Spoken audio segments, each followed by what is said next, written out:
ሰምታለች። አላየው ብትሉ አይናቸው አይታለች። በብሉይ ኪዳን የነበረው ኖሄ የጥፋት ውሃ ከፊት ይመጣል ብሎ በሚሰብክበት ሰዓት ብዙ የሚያፈዙ ነበረ።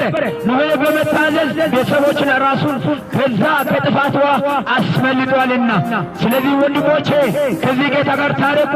በአንተ መዳን ቤተሰቦች መዳን ይሆናል። በአንቺ መዳን እህቴ ቤተሰቦችሽ መዳን ይሆናል። ከዚህ ጌታ ጋር ታረቁ። የመዳን ቀን ዛሬ ነው። የተሰቀለው ክርስቶስን እንሰብካለን። የተሰቀለበት አንሰብክም። የመዳን ቀን ዛሬ ነው።